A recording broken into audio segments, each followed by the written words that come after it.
Hi all, എല്ലാവർക്കും right ബോർഡിൻ്റെ പുതിയൊരു വ്ളോഗിലേക്ക് സ്വാഗതം.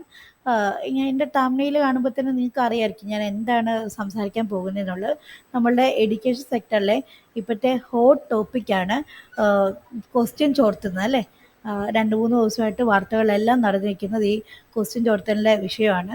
അപ്പം ഈ ക്വസ്റ്റ്യൻ ചോർത്തുന്ന ആൾക്കാർ ശരിക്കും കുട്ടികളോട് കാണിക്കുന്നത് നല്ലതാണോ ചീത്തയാണോ? എന്താ നിങ്ങൾക്ക് തോന്നുന്നത്? അവർ കുട്ടികളോട് എന്തെങ്കിലും ഒരു ആത്മാർത്ഥത ഉണ്ടെങ്കിൽ അവരൊരിക്കലും ചെയ്യാൻ പാടില്ലാത്തൊരു കാര്യമായിരുന്നു ഇത്.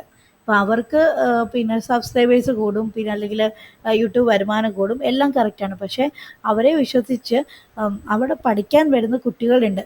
അവരോടൊരു ലെവലേശം ആത്മാർത്ഥത ഇല്ലാത്തത് കൊണ്ട് മാത്രമാണ് അവർ ഈ ക്വസ്റ്റ്യൻ ചോർത്തൽ പരിപാടി ചെയ്തത്. ഇപ്പം പ്രഡിക്ഷൻ എന്നുള്ള പേരിൽ നമുക്ക് ചെയ്യാം. ക്വസ്റ്റ്യൻ പ്രഡിക്റ്റ് ചെയ്തുകൊണ്ടൊന്നും പ്രശ്നമൊന്നുമില്ല. പിന്നെ പ്രീവിയസ് ഇയർ ക്വസ്റ്റ്യൻ അനാലിസിസ് ചെയ്യുന്നതുകൊണ്ടൊന്നും പ്രശ്നമൊന്നുമില്ല. ഈ പ്രഡിക്ഷൻ അത്യാവശ്യം എന്താ പറയുക, നമ്മൾ പഠിപ്പിക്കുന്ന ആൾക്കാരാണെന്നുണ്ടെങ്കിൽ നമുക്കറിയാൻ പറ്റും ഏകദേശം ഏതൊക്കെ ടോപ്പിക്കിൽ നിന്നൊക്കെയുള്ള ചോദ്യം വരും എന്നുള്ളത്. അത് വെച്ചിട്ട് പ്രഡിക്റ്റ് ചെയ്യാമല്ലോ.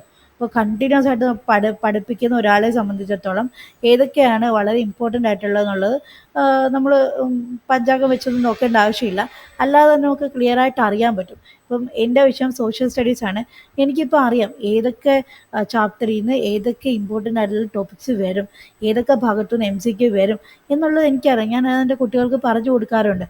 പലപ്പോഴും ഞാൻ പറഞ്ഞു കൊടുക്കുന്നത് അതേപോലെ തന്നെ വന്നിട്ടുമുണ്ട്. അപ്പം അതൊന്നും ഒരിക്കലും ഒരു ചോർത്തിയിട്ടൊന്നും അല്ല പറഞ്ഞു കൊടുക്കുന്നത്. നമ്മളുടെ ഒരു എക്സ്പീരിയൻസിൽ നിന്ന് നമ്മൾ ഗെയിൻ ചെയ്ത നോളജാണിത്. അപ്പോൾ ആ ഒരു എക്സ്പീരിയൻസ് വെച്ചിട്ട് നിങ്ങൾ ചെയ്ത് കൊടുക്കുന്നതിന് യാതൊരു തെറ്റുമില്ല, ഒരു പ്രശ്നമില്ല. പക്ഷേ ചോർത്തിയിട്ട് അതേപടി കൊടുക്കുന്നത് കൊണ്ട് ആ കുഞ്ഞുങ്ങൾക്ക് എന്തെങ്കിലും ഒരു പ്രയോജനം ഉണ്ടെന്ന് നിങ്ങൾ ചിന്തിച്ചിട്ടുണ്ടോ? കുട്ടികളോട് കാണിക്കുന്ന ഏറ്റവും വലിയ ചതിയാണിത്. വലിയ ചതി എന്ന് പറഞ്ഞാലും പോലെ വലിയ ചതിയാണിത്. കാരണം കുട്ടികൾ അത് മാത്രം പഠിച്ചു വെച്ചു, എന്നിട്ട് പോയി പരീക്ഷ എഴുതി A+ കിട്ടി, നല്ല കാര്യം. പക്ഷേ അവർക്ക് ഈ കാര്യങ്ങളെക്കുറിച്ച് എന്തെങ്കിലും ഒരു ബോധ്യം ഉണ്ടാവോ? ഇപ്പം സോഷ്യൽ സ്റ്റഡീസിൻ്റെ കാര്യം അല്ലെങ്കിൽ മലയാളത്തിൻ്റെ കാര്യം വിട്ടേരെ. സോഷ്യലോ മലയാളമോ ഒക്കെ ആണെങ്കിൽ 10ാം ക്ലാസ് കഴിഞ്ഞിട്ട് ആരും ഉപയോഗിക്കുന്നില്ല, അതവിടെ കളയുന്ന സബ്ജക്റ്റുകളാണെന്ന് വയ്ക്കാം. പക്ഷേ സയൻസൊക്കെ ആണെങ്കിൽ, സയൻസും മാത്സും ഒക്കെ ആണെങ്കിൽ പിന്നെ ഇപ്പം എൻട്രൻസ് കോച്ചിങ്ങിനൊക്കെ പോകുന്ന കുട്ടികളെ സംബന്ധിച്ചിടത്തോളം ലൈഫ് ലോങ് വേണ്ട ഒരു കാര്യമാണ്. അപ്പോൾ അവർക്ക് ഈ പറയുന്ന കൺസെപ്റ്റ് ക്ലിയർ അല്ല എന്നുണ്ടെങ്കിൽ അവരെങ്ങനെ ഹയർ പരീക്ഷകളെ നേരിടും? അവർക്ക് എങ്ങനെ അത് അഭിമുഖീകരിക്കാൻ പറ്റും? അവരെങ്ങനെ ആൻസർ ചെയ്യും? അതിനെക്കുറിച്ച് നിങ്ങൾ എപ്പോഴെങ്കിലും ചിന്തിച്ചിട്ടുണ്ടോ? അവർക്ക് പിന്നെ വലിയ വലിയ പരീക്ഷകളെ നേരിടണം എന്നുണ്ടെങ്കിൽ, നല്ല വിജയം ലഭിക്കണമെന്നുണ്ടെങ്കിൽ ഈ പറയുന്ന ചോർത്തൽ ക്വസ്റ്റ്യൻ കൊണ്ട് ഒരു കാര്യമില്ല. അവർ ആ കൺസെപ്റ്റ് മനസ്സിലാക്കി പഠിച്ചാൽ മാത്രമേ അവർക്ക് വലിയ പരീക്ഷകൾ നേരിടാൻ പറ്റുള്ളൂ. ഇപ്പോൾ സോഷ്യലിൻ്റെ കാര്യം പറയുകയാണെങ്കിൽ സോഷ്യൽ ഓപ്റ്റ് ചെയ്യുന്ന ആൾക്കാരെന്ന് പറയുന്നത് സിവിൽ സർവീസ് പരീക്ഷയ്ക്ക് പോകുന്ന ആൾക്കാരാണ്.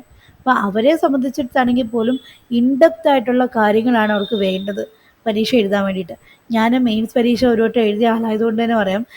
പിന്നെ ഈ നമ്മളുടെ ഒരു പരീക്ഷയുടെ തുടക്കം അല്ലെങ്കിൽ അതിന് വേണ്ടിയിട്ട് നമ്മൾ പഠിച്ചു തുടങ്ങുന്നത് 5ാം ക്ലാസ്സൊക്കെ തൊട്ടിട്ടുള്ള NCERT ആണ്. അഞ്ചാം ക്ലാസ്സിലെ NCERT എന്നൊക്കെയുള്ള ഡയറക്റ്റ് ക്വസ്റ്റ്യൻസ് ഒക്കെ പലപ്പോഴും വന്നിട്ടുണ്ട്.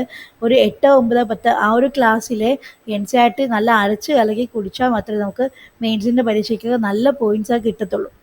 അപ്പം അങ്ങനെ നമ്മൾ ഒരു വലിയൊരു പരീക്ഷയെ നേരിടാനാണ് നമ്മളുടെ ഒരു ലക്ഷ്യം എന്നുണ്ടെങ്കിൽ ദൈവത്തെ ഓർത്ത് ഈ ചോർത്തൽ പരിപാടിയുടെ ഒപ്പം നിങ്ങൾ നിൽക്കാൻ പാടില്ല.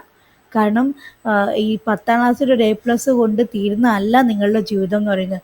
ജീവിതം പിന്നെയും മുന്നോട്ട് പോകുന്നുണ്ട്. ആ മുന്നോട്ടുള്ള ജീവിതത്തിന് ഒരിക്കലും ഈ പറയുന്ന ചോർത്തൽ ക്വസ്റ്റ്യൻ കൊണ്ട് യാതൊരു പ്രയോജനം ഉണ്ടാകത്തില്ല. അതുകൊണ്ട് എൻ്റെ പൊന്നുമക്കളെ, നിങ്ങൾ കൺസെപ്റ്റ് മനസ്സിലാക്കി നല്ല വൃത്തിയായിട്ട് പഠിക്കുന്ന ഏതെങ്കിലും സ്ഥലത്ത് പോയി പഠിച്ചാൽ നിങ്ങൾക്ക് കൊള്ളാം. അല്ലാതെ ചോർത്തി കൊടുത്ത് മാർക്ക് വാങ്ങിക്കാൻ സഹായിക്കുന്നിടത്ത് പഠിച്ചതുകൊണ്ട് നിങ്ങളുടെ ഭാവി രക്ഷപ്പെടത്തില്ല. ഇപ്പം നമ്മളിവിടെ ഒരിക്കലും ഈ പറയുന്ന ചോർത്തൽ പരിപാടിയെ പ്രോത്സാഹിപ്പിക്കാറില്ല. നമ്മൾ ട്രഡിഷൻ നടത്താറുണ്ട്. ട്രഡിഷൻ എന്ന് വെച്ച് കഴിഞ്ഞാൽ നമ്മൾ യൂട്യൂബ് വീഡിയോസൊക്കെ പതുക്കെ വന്നു തുടങ്ങുന്നേ ഉള്ളൂ. പക്ഷേ അല്ലാതെ പഠിപ്പിക്കുന്ന കുട്ടികൾക്ക് നമ്മൾക്ക് ഏത് ചോദ്യം വരും, ഏത് ഭാഗത്തുനിന്ന് വരും എന്ന് എല്ലാ സബ്ജക്റ്റും നമ്മൾ പറഞ്ഞു കൊടുക്കാറുണ്ട്. ആ പറഞ്ഞു കൊടുക്കുന്നത് തന്നെ വന്നിട്ടുമുണ്ട്. അപ്പോൾ അത് ഒരു എക്സ്പീരിയൻസിൽ നിന്ന് നമ്മൾ ആർജിക്കുന്ന ഒരു അറിവാണിത്. ആ യഥാർത്ഥ അറിവാണ് കുട്ടികൾക്ക് പറഞ്ഞു കൊടുക്കേണ്ടത്. അല്ലാതെ ഇങ്ങനെ ബ്രൈബ് ചെയ്ത് ക്വസ്റ്റ്യൻ പേപ്പർ എടുത്ത് അത് യൂട്യൂബിൽ ലൈവാക്കിയിട്ട് തട്ടിക്കൊടുക്കുന്നതല്ല കുട്ടികൾക്ക് പറഞ്ഞു കൊടുക്കേണ്ടത്. വിദ്യാഭ്യാസം എന്ന് പറയുന്നത് കച്ചവടവൽക്കരണമാണെന്ന് എനിക്കറിയാം, അറിയാൻ പാടില്ലായിട്ടല്ല. പക്ഷേ അതിനൊരു ധാർമ്മികത വേണം. അതിലൊരല്പമെങ്കിലും ധാർമ്മികത ഉണ്ടെന്നുണ്ടെങ്കിൽ ഒരിക്കലും നിങ്ങൾ ഇതിന് കൂട്ടു നിൽക്കരുത്. അടുത്ത പരീക്ഷയെങ്കിലും സുതാര്യമായിട്ട് നടക്കട്ടെ എന്ന് പറഞ്ഞുകൊണ്ട് എൻ്റെ വാക്കുകൾ അവസാനിപ്പിക്കുന്നു. അടുത്ത വ്ളോഗിൽ നമുക്ക് വീണ്ടും കാണാം. Okay, by.